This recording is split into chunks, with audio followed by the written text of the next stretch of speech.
Los primeros 3 meses de 1976 constituyeron un infierno.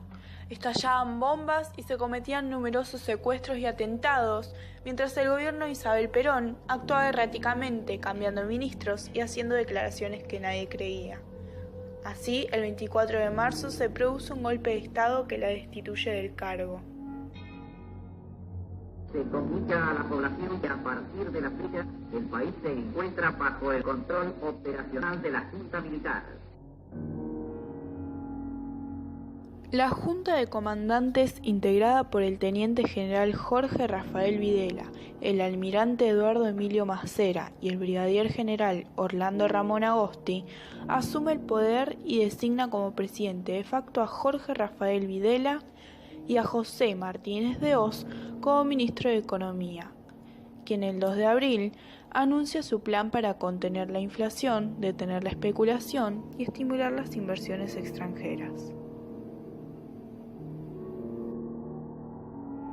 Algunas acciones del nuevo gobierno se basan en la suspensión de la actividad política y los derechos de los trabajadores, la intervención de los sindicatos, la CGT y la Confederación General Económica, la prohibición de las huelgas, la disolución del Congreso y los partidos políticos, la destitución de la Corte Suprema de Justicia, la censura de los medios de comunicación, la quema de miles de libros y revistas considerados peligrosos y además se apodera de numerosos organismos.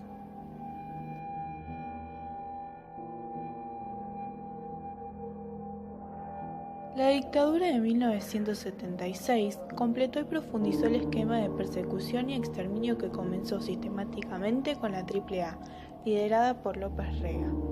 La desaparición fue la fórmula más siniestra de la guerra sucia. El objetivo era el secuestrado por un comando paramilitar, donde convertido en un número y sin ninguna garantía legal, quedaba a merced de sus captores. La desaparición de personas fue un programa de acción planificado con anticipación, estableciéndose los métodos por los cuales llevarlo a la práctica, arrojando los desaparecidos al Río de la Plata con previa aplicación de sedantes, desde aviones o helicópteros militares y en fosas comunes, fusilamientos y ocultamiento de cadáveres sin ningún tipo de identificación. Se levantaron centros clandestinos de detención y torturas que se encontraban en el propio centro de las ciudades del país. Existieron 340 distribuidos por todo el territorio. Locales civiles, dependencias policiales o de las propias Fuerzas Armadas fueron acondicionados para funcionar como centros clandestinos. Además del secuestro de adultos, hubo un plan sistemático de apropiación de niños. Los niños robados o que las madres parían en los centros de detención fueron inscriptos como niños propios por muchos miembros de la represión, vendidos o abandonados en institutos. Durante la dictadura, los militares consideraban que los hijos de los desaparecidos debían perder su identidad. Por eso, los hacían desaparecer y los entregaban a familias de militares. Ellos pensaban que la subversión era casi hereditaria o que se transmitía a través del vínculo familiar. De la misma forma que a los hijos de desaparecidos se intentó quitarle su familia, a la sociedad en general se intentó quitarle esos antecedentes que, como los padres de esos chicos, eran considerados subversivos.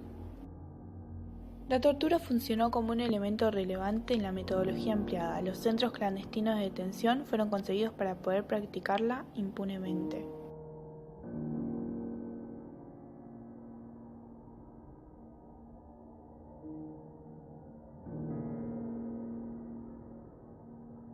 En 1982, el gobierno militar pasaba una crisis de legitimidad ante los ojos del mundo y de los argentinos. Así, decidió intentar la recuperación de las Islas Malvinas, que estaban en disputa longeva con el Reino Unido.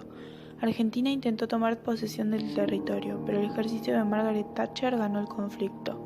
La derrota ocasionó la caída de la tercera junta militar y, meses después, la cuarta llamó a elecciones en 1983. Raúl Alfonsín, candidato civil de la Unión Cívica Radical, ganó la votación.